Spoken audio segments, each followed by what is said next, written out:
नेत्रों को बंद ही रखिए। हम सुख चाहते हैं, दुख नहीं चाहते हैं। सब जीवों की यह स्थिति है। सब जीव सुख चाहते हैं, दुख नहीं चाहते हैं। सुख दुख कहाँ होता है? अपने विस्तार में होता है, जो हमें अनुभव में आता है, सिर से पैरों तक। अब यह दुख क्यों होता है? प्रगति हम अमूर्त है, हम अमूर्त हैं और मूर्त मिला हुआ है, तो मिलावट का दुख है। मिलावट को कैसे साफ करें? बाहर में घर की सफाई कर लेते हैं, वस्त्र की सफाई कर लेते हैं, और वस्तुओं की सफाई कर लेते हैं, वाहन की सफाई कर लेते हैं। अमूर्त शरीर की सफाई कैसे करें? दुख तो हम वस्त्र में नहीं होता है, मकान में नहीं होता है, वाहन में नहीं होता है, तो भी उनकी सफाई करते हैं। यहाँ तो अपने अमूर्त शरीर में हो रहा है, वो मूर्त मिला है इसलिए हो रहा है। मूर्त ना मिला होता तो कोई रोग नहीं होता, जलना कटना नहीं होता, मरते नहीं। मिलावट है हमारे अमूर्त शरीर में, मूर्त की मिलावट है। मूर्त लेकर नहीं आए थे, लेकर नहीं जाएंगे। स्थूल औदारिक शरीर तो आरमण शरीर लेकर जाते हैं, उससे नया शरीर मिल जाता है। तो मिलावट तो मरने के बाद भी कायम रहती है। इसको कैसे दूर किया जाए? अमूर्त में कैसे, अमूर्त को कैसे शुद्ध किया जाए? मूर्त को शुद्ध करना तो हमको आता है, अमूर्त को कैसे शुद्ध करें? बड़ा प्रश्न है, ज्वलंत प्रश्न है। ये प्रश्न हमारे भीतर भले उठता नहीं हो, उठना चाहिए। जैसे बाह्य पदार्थों को शुद्ध करने की, साफ करने की हम कोशिश करते हैं। जो भी कुछ खाते हैं उसको शुद्ध करते हैं, गेहूं को लाते हैं, धोते हैं, कंकड़ निकालते हैं, धोते हैं, दालों को साफ करते हैं, अनादि को साफ करते हैं। इस अमूर्त को कैसे साफ करें? अमूर्त में कैसे शुद्धि का अनुष्ठान किया जाए? भगवान के दर्शन करें तो बाहर खड़े हैं, तो अमूर्त में शुद्धि कैसे हो जाएगी? भगवान के पूजन करें तो बाहर खड़े हैं, तो ये अमूर्त की शुद्धि कैसे हो जाएगी? दया दान आदि का परिणाम करते हैं, उसमें पर का लक्ष्य है, तो अमूर्त कैसे शुद्ध हो जाएगा? अमूर्त के शुद्ध करने के लिए तो अमूर्त के पास तो आना ही पड़ेगा, मगर इसके पास आए कैसे शुद्ध होगा? अब इसके पास कैसे आए? उसका क्या तरीका है जिससे ये मूर्त इससे अलग हो जाए? धर्म ये सिखलाता है कैसे मूर्त की निर्जरा की जाए। कर्म है मूल में तो मिला हुआ, झगड़े की जड़ तो है, उससे स्थूल शरीर मिला है, तो कर्म कैसे अलग हो जाए? बाहर रह के तो कर्म अलग नहीं होगा, अंदर कैसे रहा जाए? क्या तरीका है? क्या कर सकते हैं मूर्त में? हम अमूर्त को कैसे साफ कर सकते हैं? एक तरीका तो यह है कि हम अमूर्त को महसूस करें।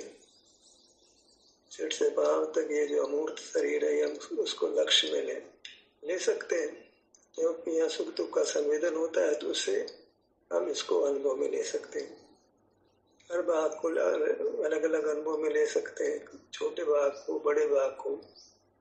ऐसा करके एक उपाय तो ये है हमारे पास कि यहाँ हम अपने ध्यान को लाएं, बाहर से हटे। बाहर तो शुद्धि है, अशुद्धि है नहीं, अशुद्धि तो यहीं पर है, आना तो यहीं पड़ेगा। तो यहाँ आए, तरीका तो ये है। यहाँ आते हैं तो उनको दुख लगता है, सुख लगता है, किसी भाग में वेदना है, किसी भाग में वेदना नहीं है, तो क्या करें? इसका अनुभव कर लें। एक काम तो हम कर सकते हैं, जो कर सकते हैं उसकी बात करें। इस अमूर्त में क्या कर सकते हैं? अमूर्त में उपस्थित हो जाए, और यहाँ जो भी सुख या दुख की स्थिति विभिन्न भागों में है उसका अनुभव करें। ये तो है कि सारे शरीर में एक साथ अनुभव नहीं होता है।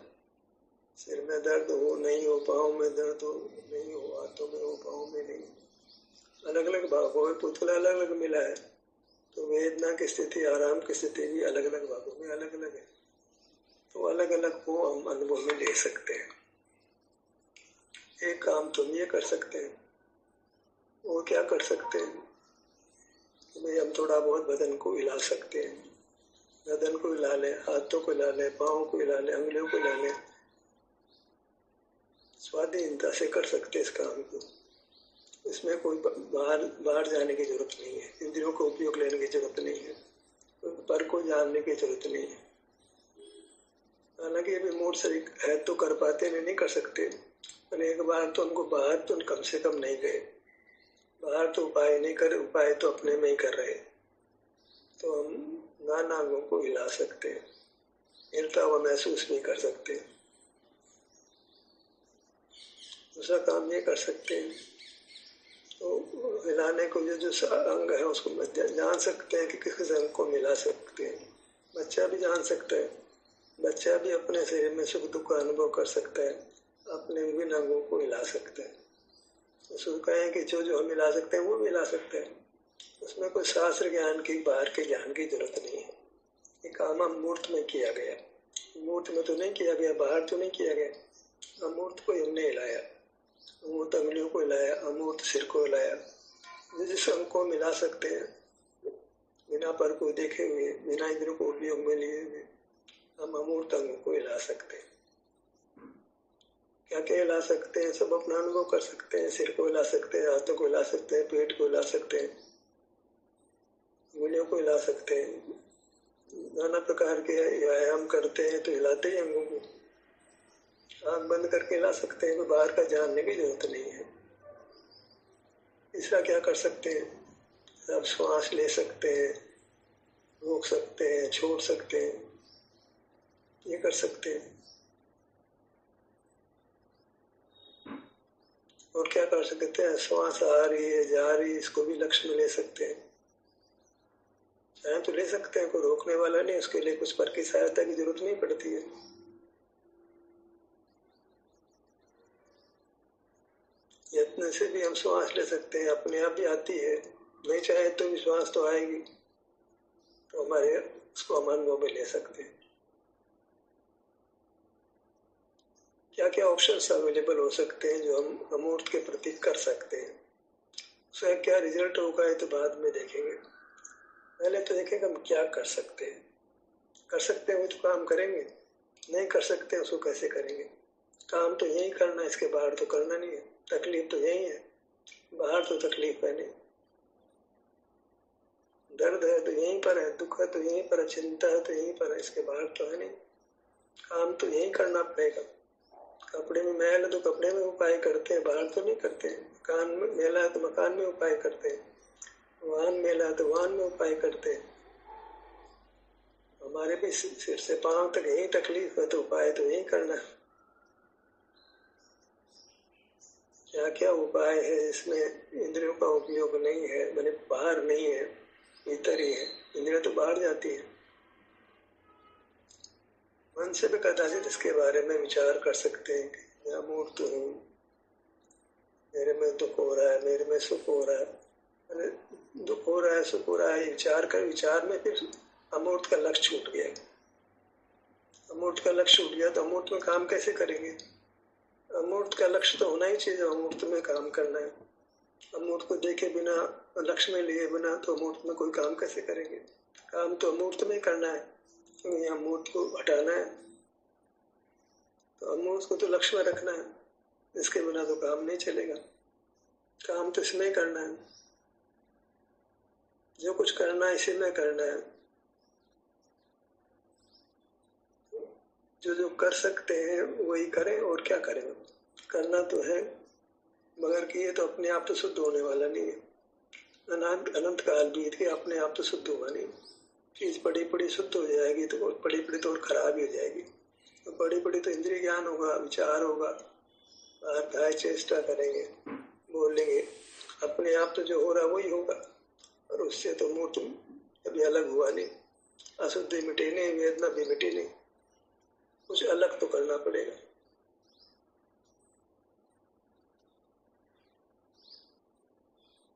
ऐसा ही करना है जिसमें वास्तव में मूर्त की सहायता नहीं है। दुश्मन की सहायता तो लेनी नहीं है, दुश्मन की सहायता लेने दुश्मन ही पुष्ट होगा। बगैर मूर्त शरीर के सहाय के काम करना, एक ही काम ऐसा है जो बिना मूर्त शरीर की सहाय से होता है, वो है यहाँ सुख दुख की स्थिति का हम एहसास करें। इसमें बिल्कुल भी मूर्त का काम नहीं है, इंद्रियों का काम नहीं है, मन का काम नहीं है, मस्तिष्क का काम नहीं है। उनका शरीर नहीं हो तो भी भगवान अपने से एक अनुभव करते हैं, वहाँ सुख उनका अनुभव होता है उनको। ये काम ऐसा है जिसमें बिल्कुल भी शत्रु की सहायता नहीं है। जो मूर्त बना है, जो मल है, मैल है, इसको साफ करना है, उसकी सहायता कैसे ले? दुश्मन तो अपने भले की बात सोचेगा, हमारे भले की बात क्यों सोचेगा? शरीर में सुख या दुख की स्थिति विभिन्न भागों में है। इसका अनुभव करने के लिए वास्तव में न इंद्रियों की जरूरत है, न मन की, न मस्तिष्क की, न मूर्त काया की। हिलाने में भी मूर्त काया है तो हिला पा रहे, ये तो नहीं ला सकते। श्वास भी तभी ले पा रहे जब मूर्त शरीर है, ये तो नहीं ले सकते। मानव शरीर को किसी से को हम छू करके दबा रहे हैं, इसमें मूर्त शरीर की सहायता है, एकदम स्वाधीन काम तो नहीं है। स्वाधीन काम तो एक ही है कि हम केवल इसमें सुख दुख की स्थिति है उसका अनुभव कर लें। बैठे हैं तो बैठे कर लें, खड़े हैं तो खड़े कर लें, लेटे हैं तो लेटे कर लें। कदाचित चलना फिरना पड़ रहा है तो चलते फिरते भी हम बीच बीच में अनुभव कर सकते हैं। अगर काम काज कर रहे हैं तो भी बीच बीच में हम तरीके से दुख की स्थिति का अनुभव तो कर ही सकते हैं। शरीर दूर तो है नहीं, इसमें समय भी लगता नहीं है। ऐसा नहीं होता है एक क्षण हमने भीतर काम देख लिया तो काम बिगड़ जाएगा। देखते हैं कार का ड्राइवर कोई बात कर लेता तो कोई एक्सीडेंट तो नहीं हो जाता है, छोटी मोटी बात कर लेता है तो गाड़ी का कार को देख लेता है, कार कांच को देख लेता है, आगे पीछे देख लेता है, मतलब रोड के अलावा और जगह भी देख लेता है। वो तो देख लेता है भाई रोड साफ है तो बड़े आराम से वो काम कर लेता है। ऐसे भी हम भी जो है देखते हैं भी खाना बना रहे हैं तो कुछ समय ध्यान नहीं देंगे तो भी खाना बिगड़ नहीं जाएगा। समय ले रहा अपने आप ही करेगा वो काम, तो हम उस समय शरीर का एहसास कर सकते हैं। तो बहुत सारे समय ऐसे काम ऐसे हैं जो करते हुए भी बीच बीच में अगर शरीर का एहसास कर ले तो काम बिगड़ता नहीं है। बात भी कर रहे हैं किसी से तो बीच में शरीर का एहसास करते तो बात बिगड़ नहीं जाती है, क्योंकि इसमें समय नहीं लगता है। शरीर का एहसास करने में कुछ समय नहीं लगता है कि काम बिगड़ जाएगा। एहसास किया फिर उस काम कर लो, समय मिला फिर एहसास कर लो। एक स्वाधीन काम है जो हम अमूर्त शरीर के प्रति कर रहे हैं, उसको लक्ष्य में लेकर कर रहे हैं। बिना लक्ष्य में ले तो कैसे काम होगा? लक्ष्य में तो लेना पड़ेगा। इसको साफ करना है, उससे दूर रखे कैसे साफ कर लेंगे? रिमोट तो कोई काम करता नहीं यहाँ पर, काम तो यही करना। बाहर को तो साधन ठीक है, उद्गल को तो रिमोट से हम काम कर लें, गाड़ी को रिमोट से बंद कर दे, दरवाजे को रिमोट से बंद कर दे, पंखों को रिमोट चालू कर दे बंद कर दे, एसी को रिमोट चालू बंद कर दे। यहाँ तो रिमोट काम करता नहीं,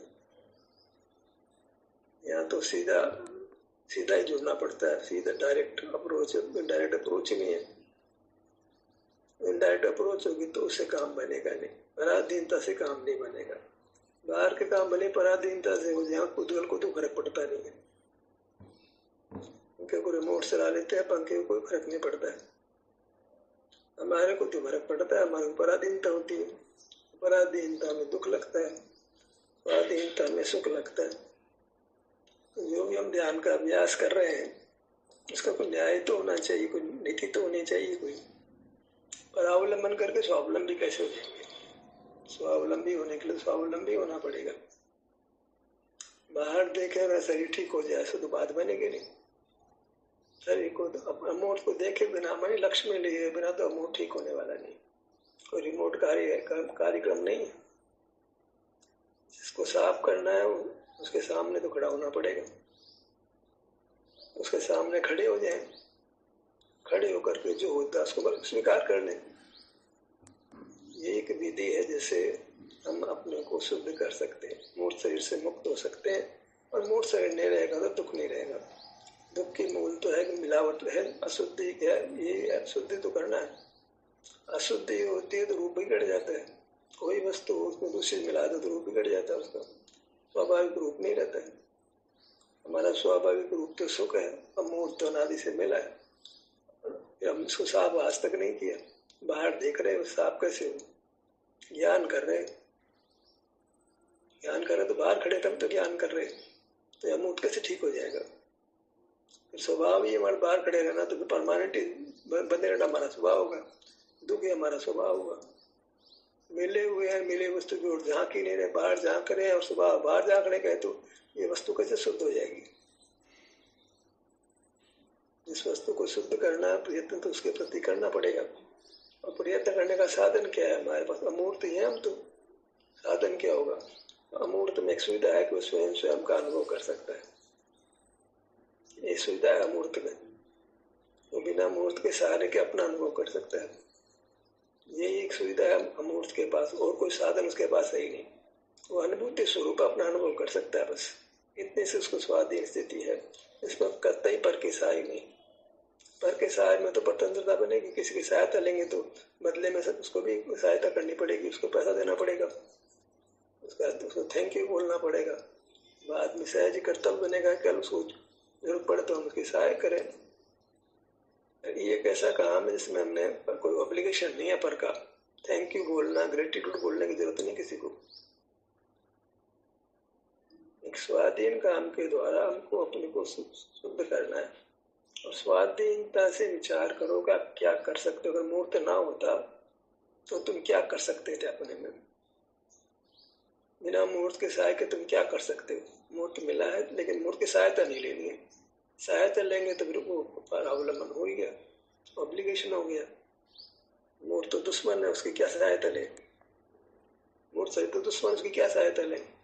तो मूर्त तो शरीर नहीं है होने पर भी इसको काम में नहीं ले, इंद्रिय होते भी इंद्रियातीत हो, हाथ पाँव होते भी हाथ पाँव को बांध के, हाथ पे हाथ धर दिए, पाँव के पाँव बांध लिए, क्या मामला है? ये काम में नहीं लेना। मन से तो विचार करते ही नहीं, मन को तो जीतते, मन को जीते जीते मन के हारे हार। इंद्रिय जय भी करना है, मन को भी जीतना है, आसन जय भी करना है, भोजन को भी, भोजन पर आदित भोजन भी नहीं करना है। क्या करें फिर? जिसमें परावलंबन नहीं हो, स्वावलंबन हो, स्वाधीनता हो, तो एक ही उपाय बचता है, बस हम अपना अनुभव करें। तो अपना अनुभव संपूर्ण का तो होता है नहीं, कोई भाग छूट जाता तो छूट जाओ भले से, काम तो स्वाधीन ही करना, करना जरूर है।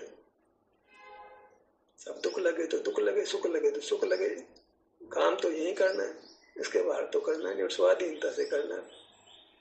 फिर क्या दुख कैसे मिटाए? उपाय करने के बाद पराधीन हो गए, क्या करें? दुख को सहन कर ले, नहीं सहन हो किसी भाग में दुख, सुख है दुख नहीं तो वहां चले जाए। काम तो यही करना है, काम तो इसके सामने ही करना है। हम ध्यान का मार्ग प्रशस्त करना चाहते हैं, करते हैं, एक ही बात करते हैं, आंखें बंद करो, अपने ध्यान को अंतर यात्रा करो, भाग में सुख दुख जो स्थिति का संभाव से अनुभव कर लो। इसके अलावा तुम दूसरी बात ही नहीं करते। भले दुनिया करती हो ध्यान के बारे में, हम तो नहीं करते। हम तो ये विधि विधान करते हैं, स्वाधीनता से शरीर में जो सुख दुख उसका अनुभव कर लो। इसके परे तो पराधीनता हो गई, मूर्त शरीर की सहायता हो गई।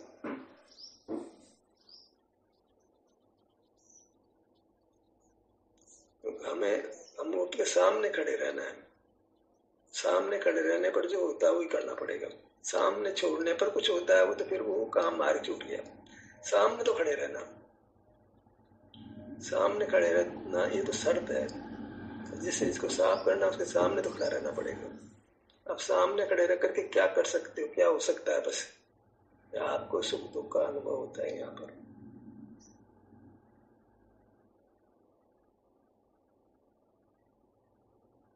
उनकी सुख स्वभाव है तो सुख दुख का अनुभव तो होना चाहिए, नहीं तो फिर मार्ग से बाहर हो आप।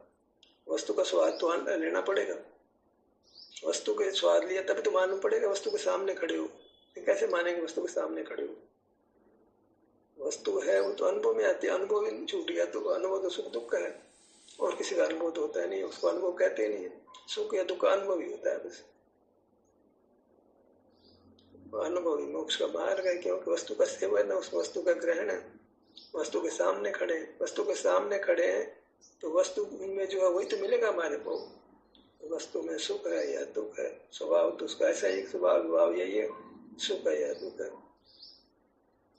तो आस्वाद्य है, आस्वादन होता है उसका, आस्वादन होना चाहिए, चाहे भले दुख का ही आस्वादन होना चाहिए। आस्वाद्य है, वो संवेद्य है, वो वस्तु संवेद्य है, उसका लक्षण ही संवेदन स्वरूप है, वो उसका संवेदन होता है, मन सुख दुख का अनुभव होता है। बाहर खड़े तो भी सुख दुख का अनुभव होता है, वो तो उसका तीनों काल स्वभाव उसका। बाहर तो खड़े रहना नहीं है, रहना तो अपने सामने, तो उपाय काम तो अपने को शुद्ध करना है, अपने सामने तो खड़े रहना। अपने सामने खड़े रहने पर अपना स्वाद आता है। स्वाद क्या है? सुख स्वाभाविक वस्तु का सुख या दुख स्वाद होगा, और क्या स्वाद होगा? वो स्वाद आना चाहिए, तब तो मानेंगे कि तुम सामने खड़े हो। नहीं मानेंगे नहीं कि तुम सामने खड़े हो, तो हम सुख दुख का स्वाद आना चाहिए, तब तो मानेंगे। बर का लक्ष्य नहीं होना चाहिए, सुख दुख का स्वाद आना चाहिए, तो मानेंगे कि तुम अपने सामने खड़े हो और काम कर रहे हो, तो तुम मूड से अपने आप को पृथक कर रहे हो, पृथक कर पाओगे। जब अपने सामने खड़े नहीं तो काम कैसे होगा भाई? सामने खड़े होना, सामने खड़े होने पर वस्तु का स्वाद आएगा। स्वाद उसका सुख है या दुख है, उसका स्वाद भी आना चाहिए, तब मानेंगे कि हम सुख दुख का अनुभव, या हम अपना आत्मा को शुद्ध कर रहे हैं। और शुद्धि से हम आत्मा को शुद्ध कर लेंगे, भले इसमें टाइम लगे कितना भी। काम तो सही सही करेंगे ना, बिना गलत काम करेंगे सही काम कैसे हो जाएगा? तो शुद्धि का उपाय है, शुद्धिकरण का उपाय है, शुद्ध उपयोग से निर्वाण होता है। शुद्ध उपयोग मान अपने सामने खड़े रहना, और शुद्ध उपयोग का कोई स्वरूप नहीं है। उपयोग खड़ा ही तो होता है, बाहर खड़ा होता है, भीतर खड़ा होता है। भीतर खड़ा होता है सुख दुख का अनुभव होता है, क्योंकि वस्तु सुख दुख वाली है। अभी तो वर्तमान में ऐसी ही है, तो कर्म के सहित है तो वेदना होगी, वेदना का अनुभव होगा। स्वाद तो सुख दुख का ही होता आता है, अनुभव तो सुख दुख का ही होता है। तो ऐसा एक विधि विधान है जो बिल्कुल निर्दोष होना चाहिए, युक्ति संगत है, आगम सम्मत भी है। इसका हम प्रयास करते हैं, इसमें किसी की सहायता की जरूरत भी नहीं होती वास्तव में, क्योंकि बालक भी सुख दुख की स्थिति का अनुभव कर सकता है, अपने शरीर के सामने आ सकता है, सुख दुख का अनुभव कर सकता है। छोटा बालक नहीं समझता, तो यथायुग की उम्र बड़ी हो गई तो समझ के काम कर सकता है। 8 साल की बात करें तो 8 साल में निर्माण की बात समझ, तो छोटा बच्चा 2 साल 3 साल का भी पूछो तो मुझे बताओ तुम्हारी से मदद कर लेगा। अनुभव करने में बाधा नहीं है। तो निर्वाण होने में चाहिए कि 8 साल का होना चाहिए। सुख दुख का अनुभव छोटा बालक भी कर लेता है, करता ही है।